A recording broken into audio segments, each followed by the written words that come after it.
See, in the last few days, I've experienced quite a bit of worry. I've experienced fear and uncertainty and anxiety. I'm watching the news, I'm tracking the numbers. And the more that I watch it, the more that I worry. And I get it. The world is going through a tough time right now. And the reality is it's going to probably get a bit worse before it gets better. And I think that it is reasonable and human to be worried.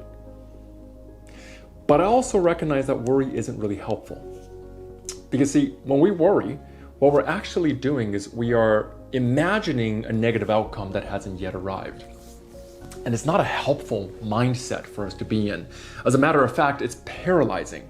It makes it harder for us to get much done. Because when you're worried, you're focusing on things that you can't control. Imagine for a moment that you have a chart in front of you with these two things. A circle in which you can write down all the things you can control, and a circle in which you write down all the things that you can't control.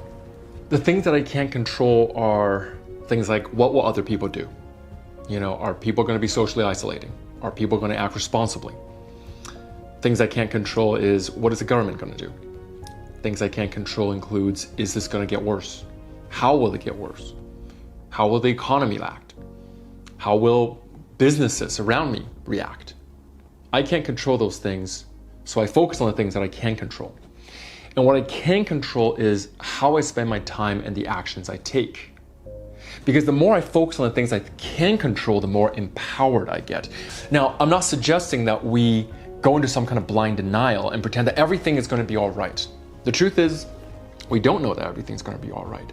So the question becomes, who are you going to be at the end of this, on the other side of this? Because the reality is, come the next few months, time is going to pass regardless of what you do. It's going to pass regardless of whether or not you're sitting in front of Netflix trying to get into denial, self-distract, and just not think about it and hope that everything returns back to normal. Or you could come out of this in a different position, with different skills, with different strengths, with different actions that you can take. The first thing is control and decide what information sources you want to enter into your consciousness and subconsciousness. This means, my suggestion, limiting yourself to one news source a day, which means picking one, because the most important information is going to be on all the news sources.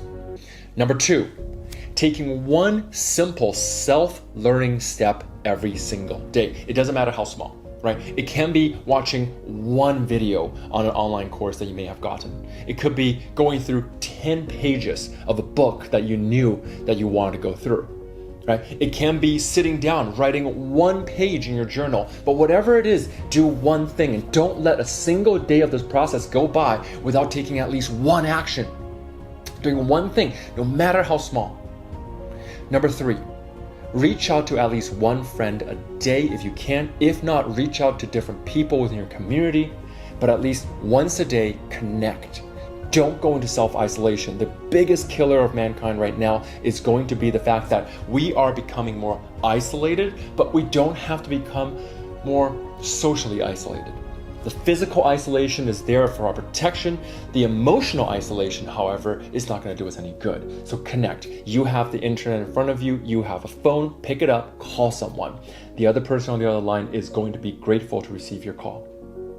Number four, choose to create something, no matter how small. That means maybe writing, right? That means maybe drawing. That means maybe coming up with ideas. I truly believe that one of the silver linings that's going to come out of this is that we will enter into a kind of renaissance. I believe that at the end of this, people are going to be so bored that we're going to see an entire barrage of fascinating, creative, absolute pieces of art that is going to come out of this, because people will be in self-isolation and we're going to want to create because we have that space all of a sudden to do so. I'm going to have one last recommendation, something you can control, is to sit down and think about where you would like to land. Not what you know you're going to land, because we don't know. We don't know what's at the end of this. We don't know how the world will turn out. But where would you like to land? And that's a simple place that we can aim. right? Especially that we're going to start seeing certain industries go through major changes. We won't know exactly where it's going to go through, but we could probably make some predictions about certain industries and how they'll be shaped. What do you want to go into? What do you want to create?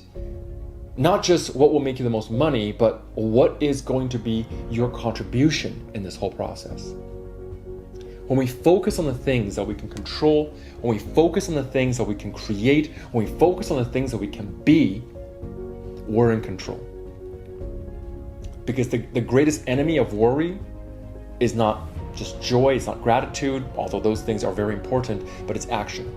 When we take action, when we go through, we create momentum, we create power.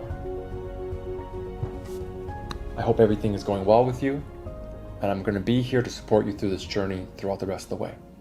I'll see you soon.